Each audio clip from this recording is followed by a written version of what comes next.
If you think it's busy outside right now, well then we just have to take you inside real quick, because when we go inside, you'll be able to see many more people who have been waiting for this chance to finally dine in. But right now, WPD is still saying that they need to be on their way home at 9 p.m. Pieces are still scattered on the side of the road from a fiery wreck that shut down Market Street. You moved in September last year, went through the duration of the Hurricane Florence, yes. And now just a little less than a year later, you're having to go through the same thing. Right. In Hurricane, for instance, as soon as you walk into this press conference today, you see the chairs set up 6 feet apart to put an emphasis on social distancing. Now you can see the flashing lights behind me as crews are still working to put an end to the flames. The Curie Beach Fire Department says it was a floodlight on this garage right here behind me that started the fire.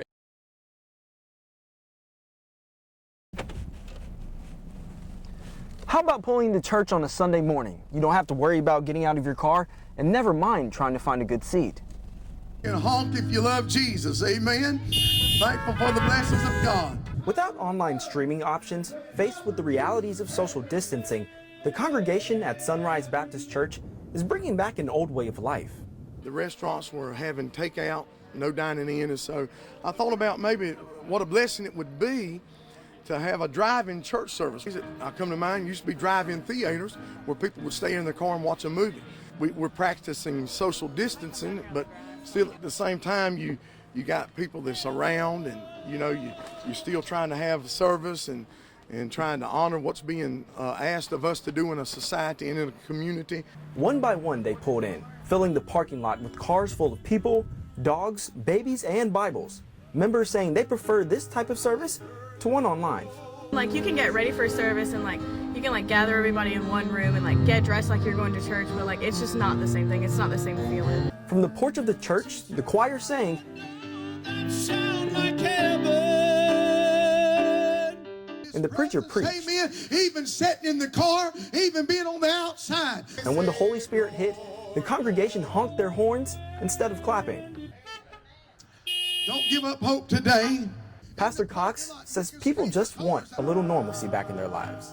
They're not giving up, and they're continuing to go on, and they're being proactive and maybe trying to have a little bit of normal and being normal in life and trying to continue on with the spread of the coronavirus.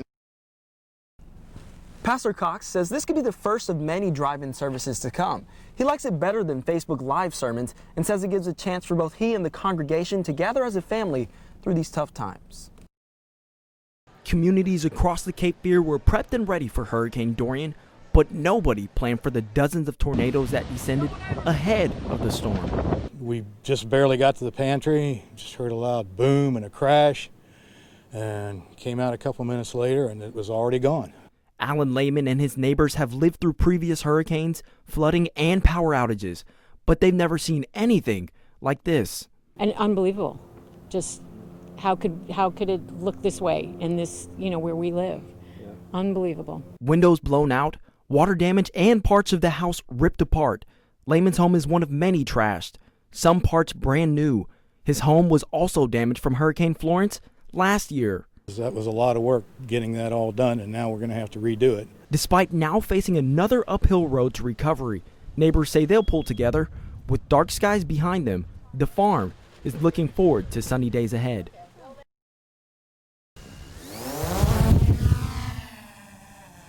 If you hear that sound whizzing over your head, no, it's not a bug. It's the Oak Island Water Rescue Team sporting new equipment, and it's a lifesaver. in an emergency situation, time is the difference between life and death. Time we're spent searching for somebody and trying to locate them could be time that they don't have. The drone is packed with features that can help with rescues at all hours, eliminating the struggle of having to find a person in danger and making night rescues easier with an infrared camera. You can read the GPS coordinates right off the drone, relay that to the boat, and they can plug that in and go directly to the spot.